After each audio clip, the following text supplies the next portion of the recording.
Isang mapagpalang araw po ng Sabado, October 18, 2025. Kabayan, meron tayong pinaka-latest weather update sa lagay ng ating panahon. But before that, please huwag niyo muna kakalimutan ho na mag-like and subscribe. And then, pahit na rin ng notification bell para next update ay mabilis ko po kayong mano-notify. Sa pinakahuling update po natin ay naging isang ganap na tropical storm category ang minomonitor natin na bagyong Ramil. Sa huli pong pagtatala, meron po siyang lokasyon ngayon na 305 kilometers east of Juban, Sorsogon.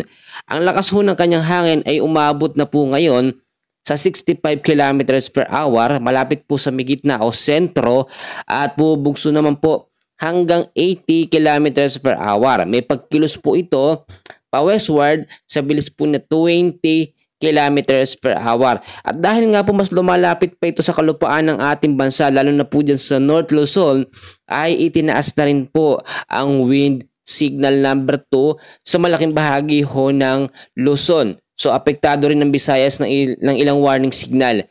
Ang signal number 2 natin ngayon ay meron pong warning lead time na 24 hours na mayroong bilis ng hangin na 62 to 88 kilometers per hour.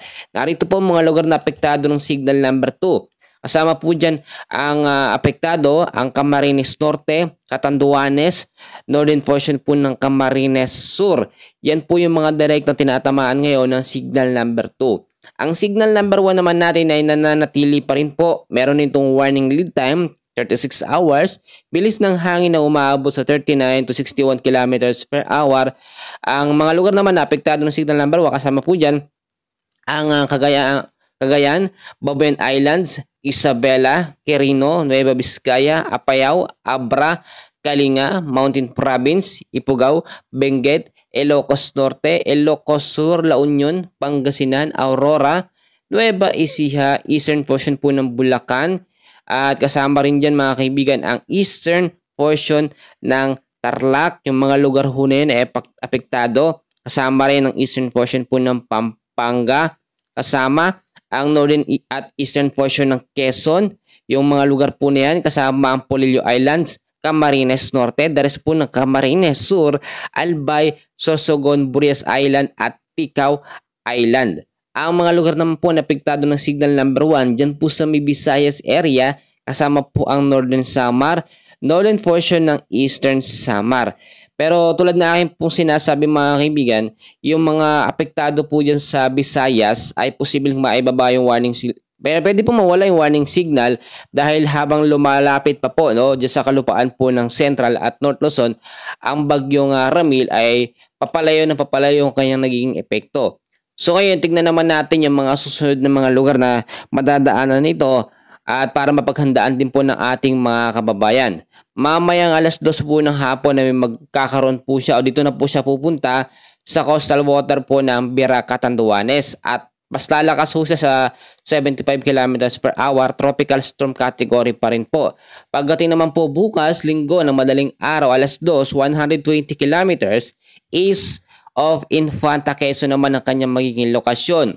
At pagdating naman po by Monday ng alas 2 pa rin po, linggo pa rin po, alas 2 ng hapon, nasa vicinity na po siya ng Dupax del Sur, Nueva Vizcaya.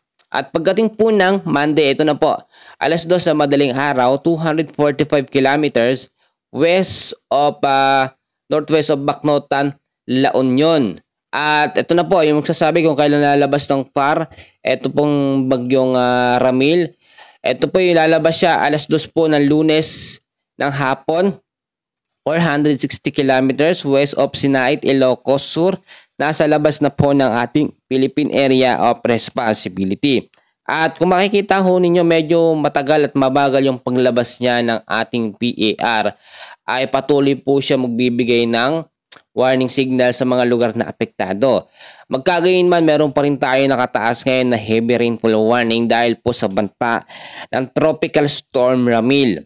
Ngayong araw po ng Sabado, meron po tayong inaasahan na 50 to 100 mm sa dami ng pag-uulan dyan sa may Catanduanes, sa may Albay, Sorsogon, Masbate, Northern Samar, Eastern Samar, at yung mga lugar po na yan ay pinag-iingat sa banta ng malawakang pag-uulan. Ngayong gabi naman po din ng Sabado hanggang sa linggo ng Sabado ay meron po tayong 100 to 200 mm sa dami ng pag-uulan na aasahan sa may Isabela, sa may Aurora, Quezon, Camarines Norte, Camarines Sur at Catanduanes.